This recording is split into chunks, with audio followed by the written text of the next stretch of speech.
Jane is relaxing at home when she receives an email from a bank that asks her to update her credit card PIN in the next 24 hours as a security measure.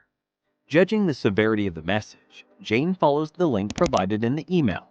On delivering her current credit card PIN and the supposedly updated one, the website became unresponsive, which prompted her to try sometime later. However, after a couple of hours, she noticed a significant purchase from a random website on that same credit card, which she never authorized. Frantically contacting the bank, Jane realized the original email was a counterfeit or a fake message with a malicious link that entailed credit card fraud. This is a classic example of a phishing attack. Phishing attacks are a type of social engineering where a fraudulent message is sent to a target on the premise of arriving from a trusted source. Its basic purpose is to trick the victim into revealing sensitive information like passwords and payment information. It's based on the word phishing, which works on the concept of baits. If a supposed victim catches the bait, the attack can go ahead, which in our case makes Jane the fish and the phishing emails the bait. If Jane never opened the malicious link or was cautious about the email authenticity, an attack of this nature would have been relatively ineffective. But how does the hacker gain access to these credentials? A phishing attack starts with a fraudulent message, which can be transmitted via email or chat applications. Even using SMS conversations to impersonate legitimate sources is known as smishing, which is a specific category of phishing attacks. Irrespective of the manner of transmission, the message targets the victim in a way that coaxes them to open a malicious link and provide critical information on the requisite website.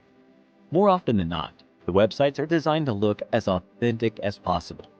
Once the victims submit information using the link, be it a password or credit card details, the data is sent to the hacker who designed the email and the fake website, giving him complete control over the account whose password was just provided. Often carried out in campaigns where an identical phishing mail is sent to thousands of users, the rate of success is relatively low, but never zero. Between 2013 and 2015, corporate giants like Facebook and Google were tricked off of $100 million due to an extensive phishing campaign, where a known common associate was impersonated by the hackers. Apart from credit access, some of these campaigns target the victim device and install malware when clicked on the malicious links, which can later function as a botnet or a target for ransomware attacks. There is no single formula, for there are multiple categories of phishing attacks. The issue with Jane, where the hacker stole her bank credentials, falls under the umbrella of deceptive phishing. A general email is sent out to thousands of users in this category, hoping some of them fall prey to this scam. Spear phishing, on the other hand, is a bit customized version. The targets are researched before being sent an email. For example, if you never had a Netflix subscription, sending you an email that seems like the Netflix team sends it becomes pointless. This is a potential drawback of deceptive phishing techniques. On the other hand, a simple screenshot of a Spotify playlist being shared on social media indicates a probable point of entry. The hacker can send counterfeit messages to the target user while implying the source of such messages being Spotify, tricking them into sharing private information. Since the hacker already knows the target uses Spotify, the chances of victims taking the bait increase substantially. For more important targets like CEOs and people with a fortune on their back, the research done is tenfold, which can be called a case of whaling.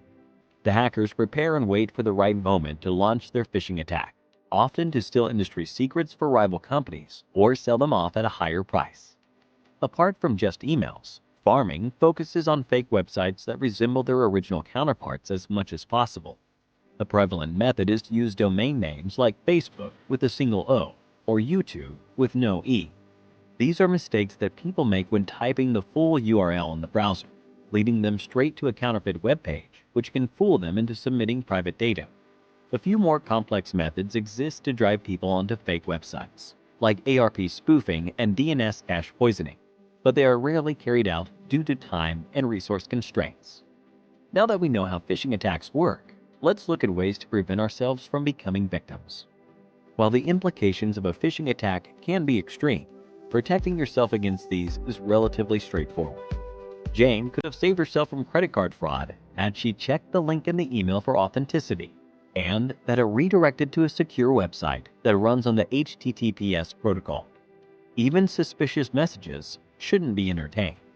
One must also refrain from entering private information on random websites or pop-up windows, irrespective of how legitimate they seem. It is also recommended to use secure anti-phishing browser extensions like Cloudfish to sniff out malicious emails from legitimate ones. The best way to prevent phishing is browsing the internet with care and being on alert for malicious attempts at all times.